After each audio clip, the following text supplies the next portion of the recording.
ஒருத்தர் இருக்காருலங்க, உங்களுக்கெல்லாம் தெரியுமான்னு தெரியலைங்க, கையில எப்பவும் புக் வச்சுட்டே இருப்பாருலங்க. ஆட 2-3 வருஷத்துக்கு முன்னாடியே அமெரிக்கால எல்லாம் செலவு வச்சிருக்கிறாருங்க. உலகத்திலேயே ஆகச்சிறந்த படிப்பாளி அறிவாளி யாருன்னு கேட்டா உலகம் முழுக்க அம்பேத்கர் பெயரைத்தான் சொல்லுவாங்க. ஐயோ, தப்பா சொல்லிட்டேனுங்க. அம்பேத்கர் கிடையாதுங்க. அம்பேத்கர் யாருன்னு உங்களுக்கு சொல்லணும்னா தாவேகா கட்சியினுடைய கொள்கை தலைவர்கள்ல ஒரு ஆள் தான் அம்பேத்கர். அப்படி தாவேகாவின் கொள்கை தலைவர்கள்ல ஒருத்தரா இருக்கிறதுனால மட்டும்தான் அம்பேத்கர் அறிவாளின்னு உலகத்துக்கே தெரியும்னு இந்த வக்கீல் பேசியிருக்காரு. அறிவாளி பேசியிருக்கு. அதனாலதான் நாங்க சொல்லிக்கிட்டே இருக்கோம், இந்த தற்குறி பக்கம் எல்லாம் போகாதீங்க, போனா நீங்களும் அப்படி ஆயிருவீங்கன்னு சொன்னா கேக்குறீங்களா? ஒரு சினிமா நடிகை அம்மா கூட சேர்ந்து தொட்டபெட்டா ரோட்டு மேல முட்டை பரோட்டான்னு பாட்டு பாடின நடிகைங்க. ஆட குளிக்க போன மாமியாருக்கு செங்கலை பிரிச்சு சோப்பு போட்ட சிறந்த நடிகருங்க. எம்ஜிஆர் சரோஜா தேவி கிட்ட என்ன பண்ணாங்களோ அதையவே நயன்தாரா கிட்ட பண்ண நல்ல நடிகருங்க. அப்படியே தெளிவா நான் பண்ற தெளிவா. இப்படி தான் சார்ந்த சினிமா துறையில் பல அறிவியல் கருத்துக்களையும் கல்வி சார்ந்த கருத்துக்களையும் முன்னேற்றத்திற்கான கருத்துக்களையும் பயங்கரமா படிச்சு தெரிஞ்சுக்கிட்ட இந்த தாவேகா கட்சியின் தலைவரான தளபதி விஜய் அவர்கள் உலகம் முழுக்க யாராலும் அறியப்படாத அறிவாளி யாரு அப்படின்னு தேடி தேடி பார்த்திருக்காங்க. அப்பதான் மகாராஷ்டிரால பிறந்த ஒரு பையனை பத்தி கேள்விப்படுறாங்க. அந்த பையன்லாம் நிறைய படிச்சுட்டு வெளிநாடுகள்ல எல்லாம் போய் நிறைய படிச்சிருக்காராமா. அப்படி நல்லா படிச்ச அந்த பையனுக்கு வெளிநாடுகள்ல எல்லாம் சிலையெல்லாம் வச்சிருக்காங்களாமா. அது அந்த பையனுக்கு மட்டும் இல்ல, வேற யாருக்குமே தெரியாது. ஆட சிலை வச்சவங்களுக்கே யாருக்காக அதை சிலை வச்சிருக்கோன்னு தெரியாதுங்க. அப்புறம் அவரு இந்தியாக்குள்ள எல்லாம் வந்து சட்டத்துறை அமைச்சரா அவருக்கே தெரியாம இருக்காருன்னா பாத்துக்கங்களேன். ஃபாதர் ஆஃப் கான்ஸ்டிடியூஷன் அப்படிங்கிற பேரெல்லாம் இந்தியாவுல கொடுத்திருக்கிறாங்க. ஆனா அது யாருக்குமே தெரியாதுங்க. இந்தியால இருக்க ஒரு ஆளுக்கு தெரியாதுங்க. செகண்ட் ரவுண்ட் டேபிள் கான்ஃபரன்ஸ்க்கு பீமா ராவ் போறாருங்க. ஆனா அவருக்கே தெரியாம தாங்க போயிருக்கிறாரு. அவர் அங்க போனது யாருக்குமே தெரியாதுங்க. விஜய் அப்பதான் என்ன பண்ணிருக்காருன்னா கையில ஒரு வாட்ச கட்டி நேரா கடலுக்குள்ள இறங்கி அந்த கப்பலை புடிச்சிட்டாரு. அந்த கப்பல்ல ஏறி ஒவ்வொரு பகுதியா தேடுறாரு. இந்த கப்பல்ல தான் பீமா ராவ் அம்பேத்கர் போயிருக்காரு.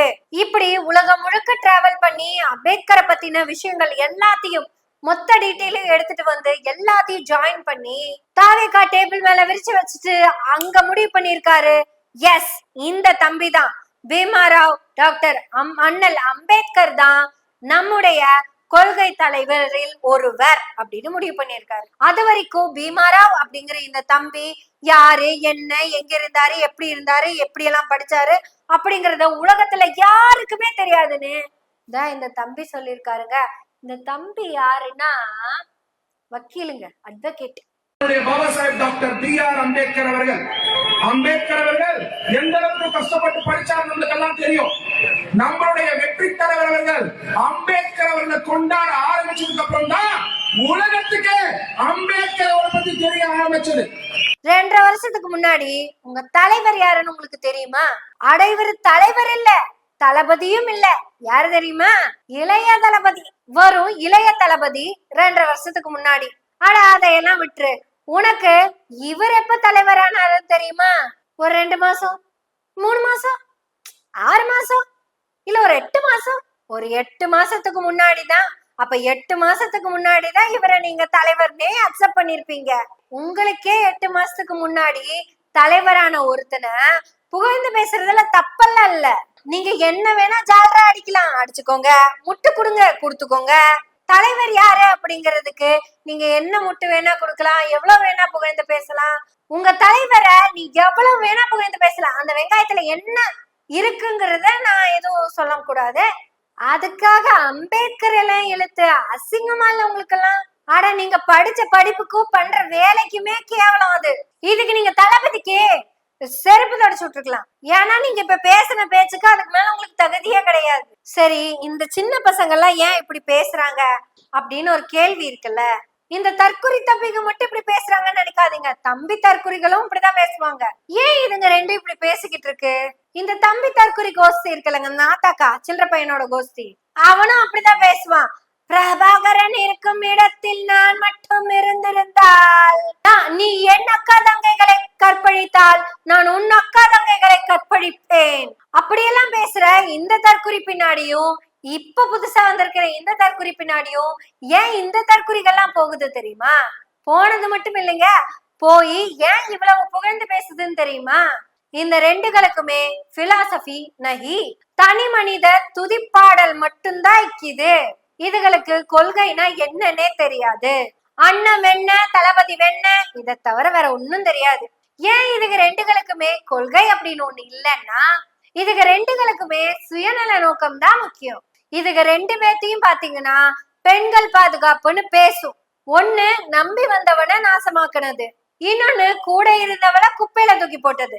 இத பொறுத்த அளவுக்கு பொண்டாட்டி வருத்தில்ல, இவனை பொறுத்த அளவுக்கு விஜயலட்சுமி வருத்தில்ல. ஆட இப்படி சொல்லலாமே, விஜய்க்கு சங்கீதா வருத்தில்ல, சீமானுக்கு விஜயக்கா வருத்தில்ல. இவ்வளவுதாங்க இவங்க ரெண்டு பேர்த்துடைய தனி மனித ஒழுக்கம், இவ்வளவுதான். ஆனா இவங்க ரெண்டு பேத்துக்குமே தன் கட்சி தொண்டர்களை பத்தின துளி அக்கறை கூட இல்ல. தொண்டன் ஒருத்தன் சீமானுக்கு போன் பண்ணி அண்ணன் நான் கட்சியில இருக்கேன் அப்படின்னு சொன்னா, நான் சொல்றத கேட்டுட்டு இருக்கிற மாதிரி இருந்தா இல்லைன்னா போடா போனை வைக்கிற மவனே. அவர் அப்படித்தாங்க போன் வைப்பாரு. இவரு அப்படி கூட இல்ல, எந்த கேரும் கிடையாது. தொண்டை செத்தா கவலைப்பட மாட்டாரு, அவங்க கிட்ட பேச மாட்டாரு, அவங்களுக்கு என்ன ஆனாலும் மதிக்க மாட்டாரு, என்ன ஆனாலும் போக மாட்டாரு. ஏன்னா இதுக்கு ரெண்டு பேத்துக்குமே தனி மனித ஒழுக்கம்னு ஒண்ணும் கிடையாது. இவங்க ரெண்டு பேத்துக்குமே இவங்களை தாண்டி வேற ஒண்ணுமே கிடையாது. தாவேக்கா வந்து 2 வருஷம் ஆனதுனால அந்த கட்சியை விட்டு யாரையும் விளக்கல. ஆனா அவரு கட்சியை விட்டு விளக்கிக்கிட்டே இருப்பாரு. பிசிறு உசுரும்பாரு, அப்புறமா சிறும்பாரு, அப்படியே தள்ளி விட்டுக்கிட்டே இருப்பாரு. அது அப்படி இது இப்படி. ஏன் இதுக்கு இப்படி இருக்குன்னா, இதுகளோட ஆகபட்ச வெறியே தான் சிஎம் ஆகணுங்கிறது மட்டும்தான். ஐயோ தப்பு தப்பா பேசுறேன் பாருங்க, தப்புதான். இவங்க ரெண்டு பேத்துக்கும் கொடுக்கப்பட்டிருக்க கொள்கையே திமுகவை தோற்கடிப்பது மட்டும்தான். ஏன் இதுங்க ரெண்டும் சேர்ந்து திமுகவை தோற்கடிக்கணும்னு ஆசைப்படுது? இதுங்க ரெண்டுக்கு பெரிய கொள்கை எல்லாம் கிடையாது. ஒண்ணுக்கு கேஷ் முக்கியம், இன்னொன்னுக்கு கேஸ் முக்கியம். ஆனா இங்க பிஜேபி ஆர்எஸ்எஸ்க்கு தான் திமுக எதிரி. பிஜேபி ஆர்எஸ்எஸ்க்கு ஏன் திமுக எதிரி? ஏன் எதிரினா, இங்க இருக்கிற இந்த திமுக தான் எல்லா சூத்திரர்களுக்கும் கல்வி கொடுத்துக்கிட்டு இருக்கு. சூத்திரனுக்கே சொத்துரிமை இல்ல அப்படின்னு சொல்லிக்கிட்டு இருந்த இந்த சமூகத்துலதான் பெண்ணுக்கு சொத்துரிமை இருக்குன்னு சொன்ன திமுக. அவளை தவிர வேற எவாலும் எதையும் ஆட்டிடக்கூடாதுன்னு நினைச்சுக்கிட்டு இருந்த அவ இடத்துல கடவுள் நம்பிக்கை இருக்கிற அனைத்து இந்து சகோதரர்களும் சாமிக்கு பூஜை பண்ணலாம்னு சொன்னது திமுக. அனைத்து இந்துக்களுக்குமான ஒரு அரசு அமைஞ்சா இந்துக்களுக்கு எதிரான ஆட்களுக்கு பிடிக்காது. இதையும் தாண்டி அனைத்து இந்துக்களையும் முன்னேற்றிய ஒரு அரச பிடிச்சிருமா உங்களுக்கு? இந்து இஸ்லாமிய ஒற்றுமையை பேணுகின்ற இந்த அரச பிடிக்குமா உங்களுக்கு? இந்த அரசாங்கத்தை பிடிக்காத அந்த கும்பல் தான் இந்த 2 குட்டி கும்பலையும் இறக்கி விட்டுருக்கு.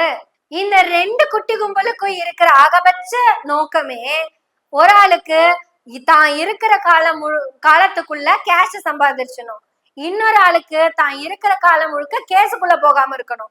ஒருத்தரை உனக்கு கேஸ் இல்லாம பாத்துக்கிறேன், உனக்கு கேஷ கொடுத்து பாத்துக்கிறேன். இந்த கேஷுக்கும் கேஸுக்கும் இடையில மாட்டின இந்த கும்பல் தான் நாம கிட்ட வந்து சொல்றாங்க, நாங்கள் உங்களை பாதுகாக்கிறோம், நீங்களே பிச்சைக்கார நாய்ங்க, நீங்க எங்க போய் எங்க காப்பாத்த போறீங்க அப்படின்னு நம்ம பேசணும். அது கோமா பேசிடக்கூடாதுங்க, புன்னகையோட பேசணும். ஏன்னா பாவங்க அதுங்களும் பொழைச்சிட்டு போகட்டும், நம்ம புன்னகையோடயே இருப்போம். நம்ம புன்னகை சேனலுக்கு சப்ஸ்கிரைப் பண்ணி பெல் பட்டனை அழுத்தி ஆதரவுகளை கொடுத்துக்கிட்டே இருங்க. நன்றி, வணக்கம்.